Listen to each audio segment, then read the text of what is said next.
कौन सा धर्म शैतान की पूजा करता है? सभी धर्मों में विचरण करने वाले प्राणी का ईश्वर एवं उनके उपदेश भिन्न भिन्न हैं।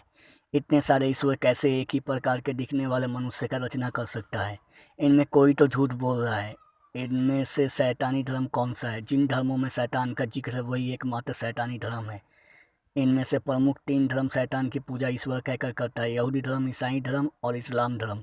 संसार में शैतान ने अपना केंद्र पृथ्वी को बनाया। मनुष्य को तरह तरह से लोभ, ईश्वर के प्रति घृणा एवं काल्पनिक ईश्वर का विवरण दे शैतान ने स्वयं की पूजा काल्पनिक ईश्वर के रूप में कराई है। अंतिम में इनकी आत्मा इनसे छीन लिया जाता है। तुम क्यों झूठ कहते हो कि ईश्वर का पूजा तुम करते हो?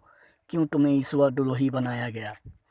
इतना आसान नहीं था मनुष्य का आत्मा उनसे छीन पाना, क्योंकि जीवों के शरीर में आत्मा ईश्वर का वो प्रकाशित दिव्य कोशिका था जो आज संसार का वास्तविक अनुभव बना।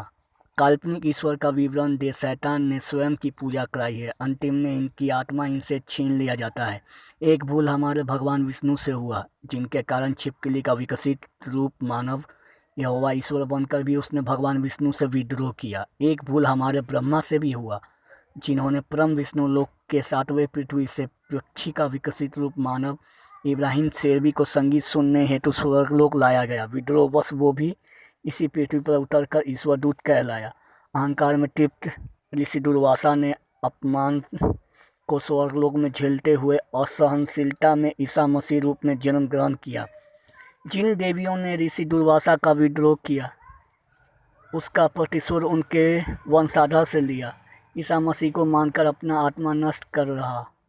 हे ईसा को मानने वालों, सुनो, तुम्हारे ही पूर्वज ऊपर ईश्वर बनने जाया करते थे ताकि वो तुम्हारी रक्षा कर सके। अभी वो अन्य ब्रह्मांड में ईश्वर है।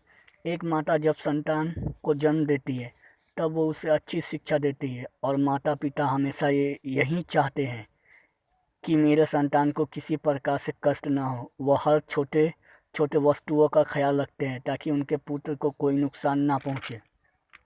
हे इस्लाम धर्म को मानने वाले, सुनो, मारने वाला कभी बनाने वाला नहीं होता और बनाने वाला कभी मारने वाला नहीं होता। अगर उस ईश्वर ने तुम्हें बनाया है तो फिर वो तुम्हें किसी का शत्रु एवं वो नष्ट क्यों करवाएगा? जो तुम्हें पृथ्वी पर अशांत करता है वो तुम्हें स्वर्ग क्यों देगा? तुम रहो या ना रहो उसे कोई फर्क नहीं पड़ता, क्योंकि उसने कभी तुम्हें नहीं बनाया है। मोहम्मद के शरीर में प्रवेश कर कुरान जिब्रील लिख रहा था।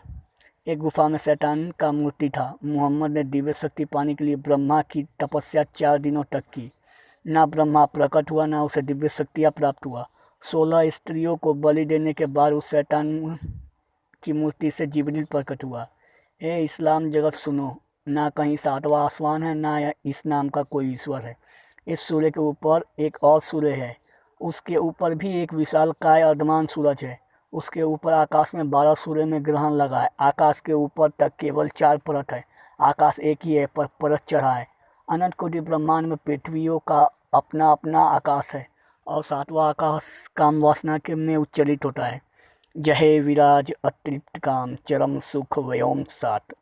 ऊपर स्वर्गलोक में सभी जीवों एवं मानवों का शरीर तुम्हारे ही पूर्वज बनाते हैं। ये तुम्हारे वो पूर्वजों के पूर्वज है जो वास्तुकला, मूर्ति कलाओं में परंपरागत थे, जो अपने वंशजों का पेट भरने के लिए दूर दूर तक व्यापार करने जाते थे। वे ईश्वर बनने जा रहे थे ताकि वो तुम्हारी रक्षा कर सके, पर ऐसा नहीं हुआ। उनकी हत्या करने वाला इस्लाम धर्म का संस्थापक मोहम्मद था।